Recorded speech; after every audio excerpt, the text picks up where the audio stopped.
Hey everyone, this is Joe coming to you from Nankin Hobby, and today we have a really exciting video. We just got our hands on the new Traxxas 8-scale monster truck, the Sledge. They're calling it a monster truck anyway, but let's be real, this is an 8-scale truckie.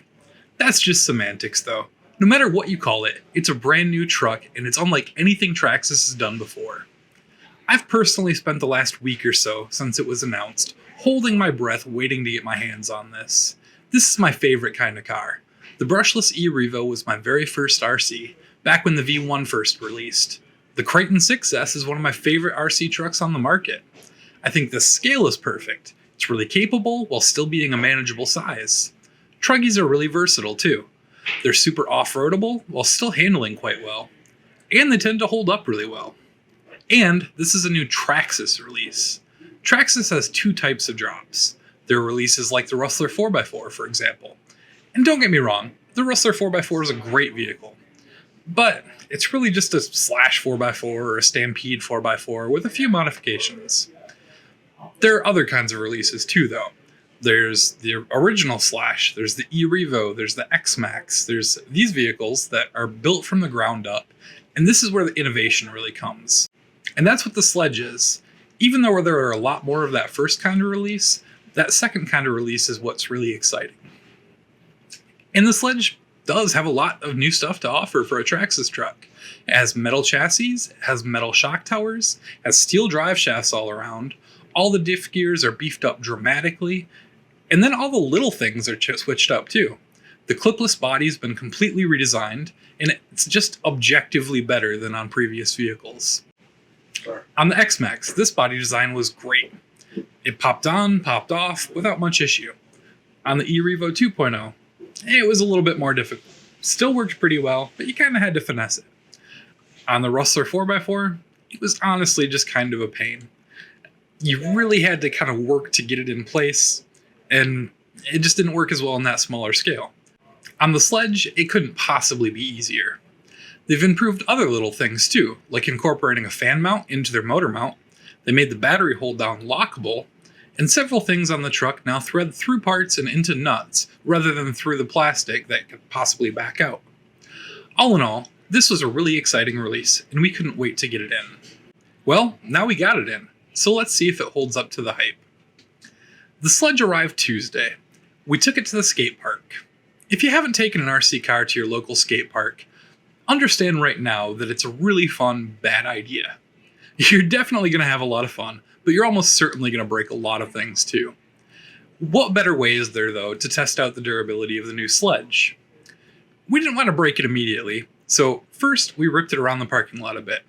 We did a couple of full throttle passes with a Sky RC speed meter on board to see what kind of top speed we'd get.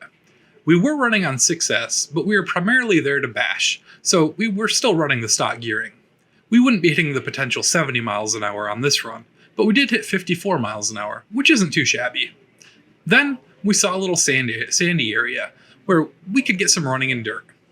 It was really wet sand and it caked the truck in crud that we haven't yet been able to clean, so that'll be a fun project, but it was a blast getting it dirty. Now, this is around the time we had a little setback. So there was a little hill next to us, and we decided to launch it off that hill before taking it to the big concrete jumps of the skate park before we broke it. The first pass was fine. We jumped it, landed in the dirt, and we landed pretty well. It wasn't a super aggressive jump, but it was cool.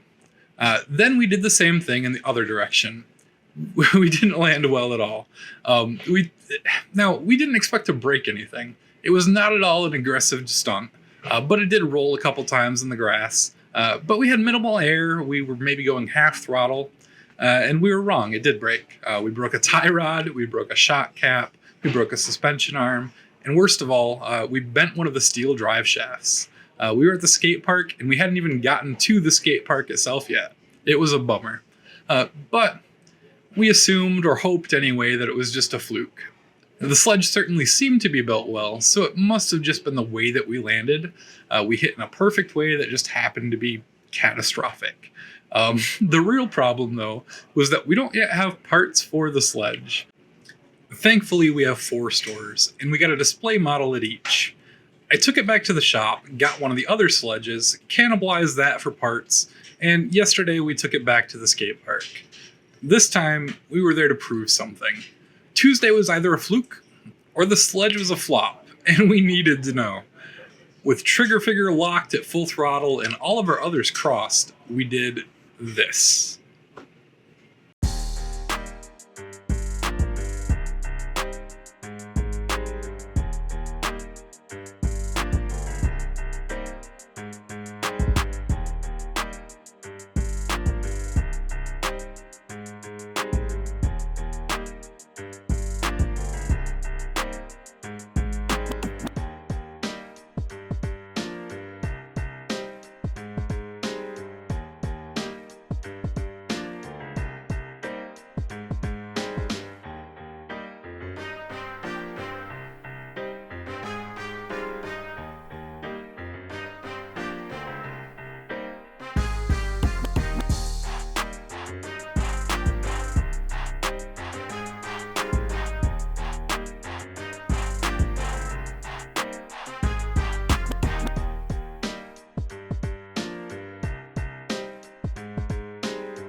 And the verdict was in.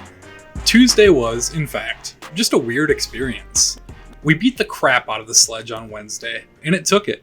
Now, full disclosure, I think we did maybe slightly tweak the chassis on that second day, but that was completely understandable. We really went hard. We landed hard from high, in every angle, onto concrete. This was the sort of thing we expected to eventually happen, and it was the point of our test. The Tuesday breaks were the alarming ones. But given that we didn't have any similar issues when we were really bashing hard, we walked away being pretty impressed by Traxxas' new platform.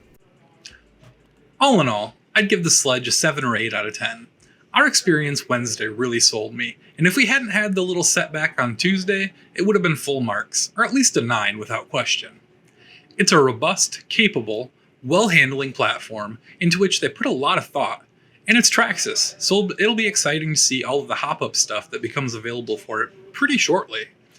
At $800, the Sledge is a little on the pricey side, but in my mind, it's comparable to something like a Creighton EXB, which isn't available as a ready-to-run, so you don't have a direct comparison, but when you stack it up against something like the Italian EXB at $750, this price seems to be right around where it should be. The Sledge is still not yet officially available, and it'll be released on March 31st. But if you want to make sure you get one from the first batch, and I think you should, you'll definitely want to pre-order one now at nankinhobby.com. We hope you enjoyed the video. As always, don't forget to like, comment, subscribe to the channel, share this video with your friends, and we can't wait to see you again.